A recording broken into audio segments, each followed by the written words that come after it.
जय श्री श्याम दोस्तों। आइए जानते हैं कि एकादशी का व्रत कैसे किया जाता है, कब किया जाता है, इसके अंदर हमें क्या क्या खाना चाहिए, इसके क्या क्या नियम हैं। हम आज इस वीडियो के माध्यम से यह जानेंगे कि एकादशी के व्रत के क्या क्या नियम होते हैं, क्या विधि होती है और इसे कैसे किया जाता है।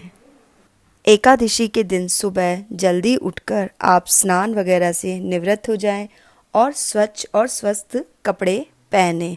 इसके अंदर आप सफ़ेद, पीले या लाल रंग के या केसरिया कलर के वस्त्र पहनेंगे तो वह बहुत शुभ होता है। उसके बाद में आप ठाकुर जी को या विष्णु लक्ष्मी जी की आपके पास में मूर्ति हो, प्रतिमा हो, उसे आप नहलाइए और उन्हें भी स्वच्छ कपड़े पहनाइए, उनके धूप दीप कीजिए, फल फूल चढ़ाइए और भगवान विष्णु का पंचामृत से अभिषेक कीजिए।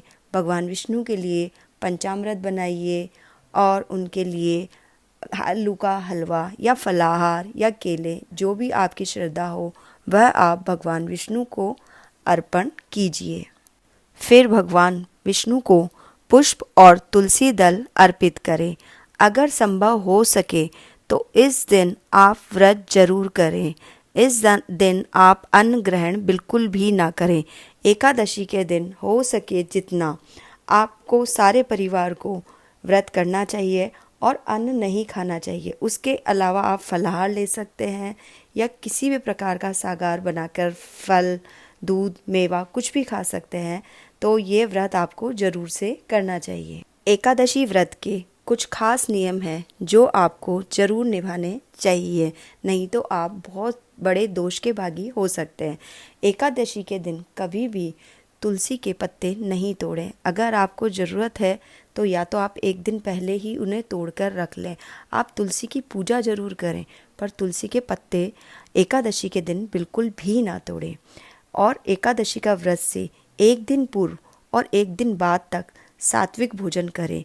इस दौरान आपको तामसिक वस्तुओं का सेवन न करें।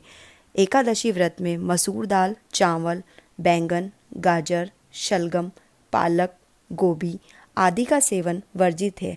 एकादशी के व्रत में ब्रह्मचार्य के नियमों का पालन करना भी बहुत ज़रूरी होता है।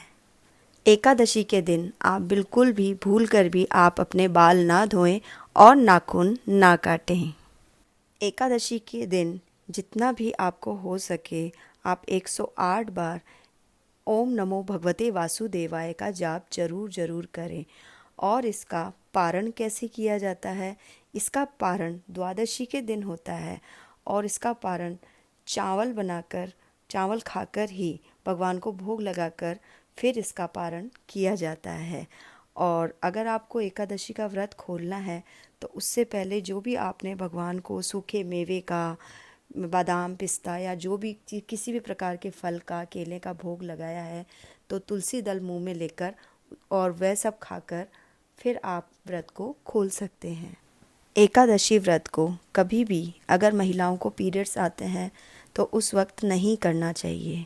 हे ब्राह्मणों, हे ब्राह्मण, क्षत्रिय, वैश्य और शूद्र कोई भी हो जो पूर्ण श्रद्धा से एकादशी का व्रत करता है उसे अवश्य मोक्ष की प्राप्ति होती है। मनुष्य को एकादशी के दिन कभी भी भोजन नहीं करना चाहिए। यदि कोई स्त्री मासिक धर्म से गुजर रही है तो भी उसे एकादशी के दिन भोजन नहीं करना चाहिए। अगर वो एकादशी व्रत करती है, एकादशी व्रत को खोलने के बाद में आप द्वादशी को सूखी रसोई देते हैं, सीधा देते हैं, जिसे सीधा कहते हैं, वह आप ब्राह्मणों को देते हैं, दक्षिणा देते हैं, जिससे आपको एकादशी का पूर्ण फल प्राप्त हो सके।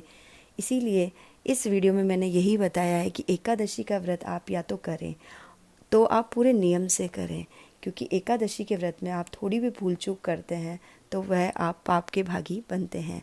इसीलिए एकादशी के व्रत को बहुत ध्यान से कीजिए और विष्णु भगवान का ढेर सारा आशीर्वाद प्राप्त कीजिए। वैसे तो हर एक को एकादशी का व्रत करना चाहिए, क्योंकि हमारे ग्रंथ में साल भर में 24 एकादशी आती है, जिनकी हर एकादशी की अलग अलग महत्ता है और हर एकादशी हमें अपने हर पापों से मुक्ति दिलाती है। एकादशी के दिन आप भगवान को जो भी भोग लगाएं, आप उस भोग को ही ग्रहण करें और पूरे परिवार को उसे प्रसाद के रूप में बांटें।